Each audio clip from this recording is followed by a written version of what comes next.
میرا جی چاہا کہ کمرے سے باہر نکلوں اور اس کا سر پھاڑ دوں۔ وہ ہوتا کون ہے میرے پچھواڑے پر نظر جمائے رکھنے والا؟ میرا تو خون کھولنے لگا۔ اگلے روز میں نے دیورانی کا لحاظ بھی نہ کیا۔ میں نے کہا بی بی تمہاری بگڑی صحت میری ذمہ داری نہیں، صحت کا کام کاج آج کے بعد تم خود کرو گی۔ بہت کر لیا میں نے تمہارا لحاظ، میرا مزید مجھ سے یہ اخلاقیات نہیں دکھائی جاتی۔ دیورانی پہلے تو میرے بدلے رویے پر حیران تھی، لیکن پھر بیچاری خاموشی سے صحن صاف کرنے لگی۔ میں نے کچن کا کام کر لیا، لیکن تھوڑی دیر بعد دیور گھر آیا تو بیوی کو دیکھ کر چہرے پر ناگواری سجا لی۔ کچھ دیر تو نہ جانے دونوں دھیمی باتوں میں کیا آوازوں میں بات کر رہے تھے، لیکن پھر کچھ ہی دیر دیور اپنی بیوی پر چلانے لگا، پاس پڑا پانی کا گلاس زور سے زمین پر دے مارا اور کہنے لگا میں پچھواڑے کا شوقین تھا اور تم اس معاملے میں بالکل کمینی ہو، اس لیے مجھے نہیں لگتا کہ تمہارے ساتھ میں زندگی گزارے گی۔ مجھے کیا پتا تھا میری ماں تم جیسی کوئی میرے متھے مار دے گی جس کا کچھ بھی اچھا نہیں، نہ شکل وہی منوس اور تمہارا کنگلا تمہارا پچھواڑا۔ سن کر میری دیورانی رونے لگی۔ میرا دیور اس سے نفرت اور تنفس سے دیکھ رہا تھا۔ میں سمجھ گئی کہ وہ بیوی کے ساتھ برا رویہ کیوں رکھتا ہے۔ دوسرے دن میں نے دیورانی سے دیور کے رویے کے بارے میں پوچھا تو وہ کہنے لگی کہ جب سے شادی ہوئی ہے یہی لفظ بولتا ہے، بہت ہی بےہودہ شخص ہے۔ دیورانی خود اس سے تنگ تھی، وہ رو رو کر شوہر کے بارے میں مجھے بتانے لگی۔ ابھی یہی مسئلہ حل نہ ہوا تو دوسرا مسئلہ بھی پیش آ گیا۔ ایک دن میرے شوہر نے مجھے بتایا تو میرا تو دماغ چکرا کر رہ گیا کہ وہ دبئی جانے لگا ہے۔ میں نے کہا اب میرے ساتھ یہ سب نہیں کر سکتے۔ کہنے لگا لوگوں کو بیویاں تو یہ سن کر خوش ہوتی ہیں اور ایک تم ہو، رونا دھونا مچا رکھا ہے۔ میں دبئی جا کر ایک ماہ میں لاکھوں کماؤں گا تو تمہاری ہی خواہشات پوری ہوں گی نا۔ مجھے اعتراض بھی نہ ہوتا، لیکن دیور کی نظریں اور بےہودگی سے میں پریشان تھی۔ اس کی باتیں مجھے سوچ کر چکر آ کر رکھ دیتی تھی، لیکن شوہر سے میری بات نہیں مانی اور ایک ہفتے کے اندر ہی وہ دبئی چلا گیا۔ ڈرائیونگ اسے آتی تھی، وہاں جاتے ہی اس نے ٹیکسی چلانا شروع کر دی۔ اگلے ماہ اس سے میری ساس کو جو خرچہ بھیجا وہ بھیجا، مگر مجھے بھی 50,000 بھیجے تھے کیونکہ سارے پیسے دیور کے اکاؤنٹ میں بھیجے تھے۔ یہ سب دیکھ کر تو دیور کی آنکھیں پھٹی کی پھٹی رہ گئی۔ میں نے اب گھر کے کاموں کے لیے ملازمہ رکھ لی تھی، سہولت دیورانی کو بھی ہو گئی تھی، لیکن دیور کو ضرور یہ باتیں بہت بری لگنے لگی تھی کیونکہ اب گھر پر میرا ہی روب ہو گیا تھا۔ میری ساس بھی مجھے بہت زیادہ اہمیت دینے لگی تھی، ہر بات کا مشورہ مجھ سے کرتی، نہ آتی تو اس کے کھانے پینے کا خرچہ بھی میں آگے بڑھ کر دے دیا کرتی تھی، اس لیے ساس مجھے ہی آنکھوں کا تارا بنانے لگی۔ دیورانی بیچاری تو بے ضرر سی عورت تھی، لیکن میرے دیور نے تو وہ کام بھی چھوڑ دیا جو وہ کرتا تھا، ہر مہینے کے 20,000 گھر لے کے آتا تھا۔ اسے اب میرے شوہر کی کمائی نظر آنے لگی تھی۔ میری ساس ہر وقت دیور کو نکما اور ہڈ حرام کہنے لگی تو دیور مجھے قہر بھری نظروں سے دیکھتا۔ پہلی عید آئی تو میرے بیٹے والوں نے مجھے بہت بڑی ساری عیدی بھیجی تھی، وہ دوسرے گاؤں میں رہتے تھے۔ میری عیدی دیکھ کر تو گاؤں والی عورتوں کی آنکھیں پھٹی کی پھٹی رہ گئی تھی، کہتی ہوں کہ تیرا میکا تو بہت اچھا ہے۔ میری ساس کے جوڑے بھی آئے تھے، میرے لیے بھی میرے میکے والے سونے کے کنگن لائی تھی۔ دیور جی یہ سب چیزیں دیکھ کر کافی حیران لگ رہا تھا۔ ہاں وہی میری دیورانی کے میکے سے جب اس کے ماں اور بھائی آئے تو وہ ایک صرف سوٹ بھی لے کے آئے، وہ بھی اتوار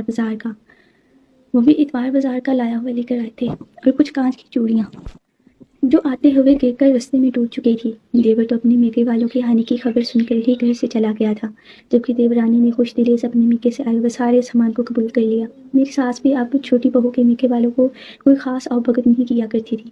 یہ بات دیورانی نے بھی محسوس کی تھی، اس لیے وہ مجھ سے اب تھوڑی سی دور رہنے لگی تھی۔ شاید وہ سب مجھ سے تھوڑے چلنے لگے تھی، جبکہ حقیقت میں میرے دل میں کسی کے لیے بھی کوئی کھوٹ موجود نہیں تھی۔ عید کا روز تھا، میں اپنے میکے کے لائے ہوئے سوٹ پہن لی تھی، عیدی والا سوٹ پہنے ہوئے تھی، جبکہ میری دیورانی نے بھی اپنے میکے سے آیا ہوا سوٹ پہنا تھا۔ تو میرا دیور اس سے جھگڑنے لگا اور کہنے لگا اور مجھے بولا کہ کیسے کپڑے پہن کر گھوم رہی ہو، ایسا لگتا ہے جیسے کوئی بھکارین ہمارے گھر آ گئی ہو، مجھے تم سے شادی ہی نہیں کرنی چاہیے تھی، جس کی چیز کوئی بھی اچھی نہیں اور نہ ہی کوئی پچھواڑا نہ شکل، میں تو پچھواڑے سے ہی دل بہلا لے۔ دیور تو ماں کے سامنے ایسے کہہ رہا تھا مگر ساس نے اسے منع نہ کیا۔ دیورانی بیچاری رونے لگی۔ اسے شام دیور گھر سے جانے کا منصوبہ بنانے لگا، کہنے لگا کسی کام سے دوسرے شہر جا رہا ہوں۔ مجھ سے کہنے لگا بھابھی اپنے جہیز کا بیگ دے دی۔ میری بیوی تو لے کر ہی نہیں آئی، وہ الماری کے اوپر رکھا ہوا تھا۔ دیور سے میں بولی کہ جا کر خود ہی اتار لو، اور شاید یہی میری سب سے بڑی غلطی ہو گئی تھی۔ دیور خوشی خوشی بیگ لے آیا اور گھر سے عید کے بعد ہی چلا گیا۔ انہی دنوں شوہر میرا بھی دبئی سے ایک ماہ کی چھٹی لے کر آیا تھا۔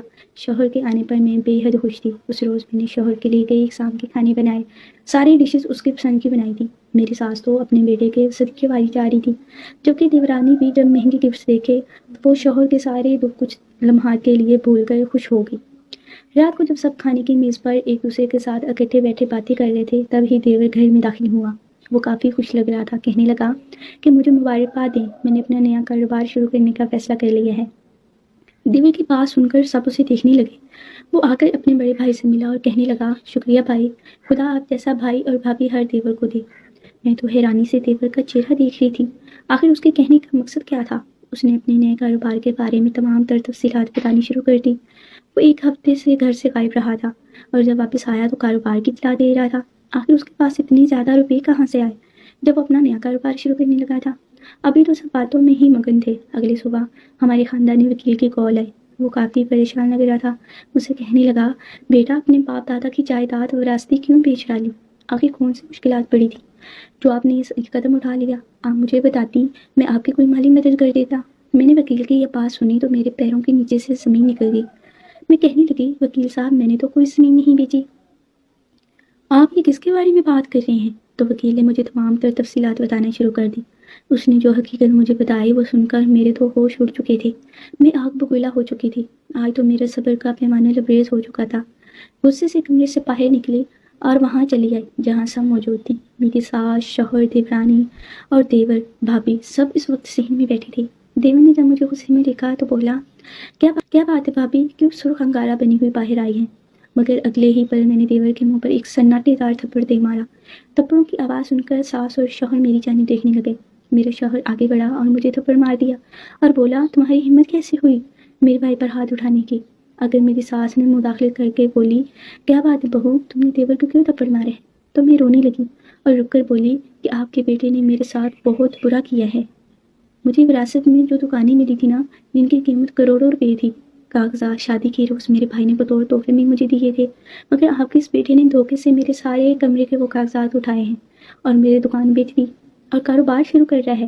اور وہ جو کاروبار شروع کر رہا ہے نا، وہ میرے ہی پیسوں سے کرنے جا رہے ہیں۔ جب ساس نے یہ سنا تو اپنے چھوٹے بیٹے کی طرف دیکھنے لگی اور اسے گریبان سے پکڑ کر بولا کہ سچ بتاؤ، کیا یہ سچ ہے؟ تم نے ایسا کیا ہے جو بہو بول رہی ہے؟ اور پہلے وہ خاموش رہا، پھر پھٹ پڑا اور کہنے لگا، ہاں میں نے کیا ہے۔ ایسا بھابھی کا پچھواڑا بڑا ہی مضبوط تھا اور لوگ بڑے ہی امیر تھے، جبکہ میری بیوی کا پچھواڑا انتہائی غریب اور کنگلا۔ میں تو اس وقت پر پچھتا رہا ہوں جب میں نے بھابھی کا رشتہ ٹھکرا کر اس کنگلے پچھواڑے والے سے شادی کر لی تھی۔ کاش میں اس وقت بھابھی کے لیے نہ کہتا تو آج میرے میکے والے بھی اتنے امیر ہوتے۔ مجھے اپنا کاروبار شروع کرنے کے لیے کسی اور سہارا نہ لینا پڑتا۔ میں نے یہ سب کچھ اپنے کاروبار کے لیے کیا ہے اور بالکل ٹھیک کیا۔ میری ساس نے بیٹے کو بہت مارا اور رک کر کہنے لگی، تجھے شرم نہ آئی؟ میری عزت مٹی میں ملا دی۔ مرحوم باپ پر کیا گزرے گی جس نے ساری زندگی اپنی عزت سے کمایا، اور تم جیسی اولاد ایسے نکلے کہ اپنی بھابھی کی جائیداد بیچ کر اپنا کاروبار شروع کر دے۔ یہ پیسہ حرام ہے تم پر۔ سر چکائے وہ شرمندہ کھڑا تھا، جبکہ پچھواڑے کا مطلب مجھے آج واضح طور پر سمجھ آئی تھی۔ یہ سنسکرت زبان کا لفظ تھا جو کہ میرے سسرال میں اکثر بولی جاتی تھی۔ یہ لوگ میکے کو پچھواڑا کہہ کر بلایا کرتے تھے۔ سارے پیسے جو دیور کے اکاؤنٹ میں تھے مجھے دلوائے اور مجھے دلوا کر اپنی دکانیں واپس خرید لیں۔ کچھ لوگ پر میں بھی دینا پڑا تھا، وہ خرچہ سارا میرے شوہر نے اٹھایا۔ وہی دیورانی ناراض ہو کر میکے چلی گئی۔ اب دیور پچھتا رہا تھا۔ مجھ سے معافی مانگنے آیا تو میں نے اسے معاف کر دیا اور پھر اپنی بیوی کو میکے لے کر آیا۔ دیورانی بھی شرمندہ تھی مگر میں نے سب کو معاف کر دیا۔ میرے شوہر نے دبئی میں ایک کاروبار کا بندوبست کم کر لیا اور میرے دیور کو وہی اپنے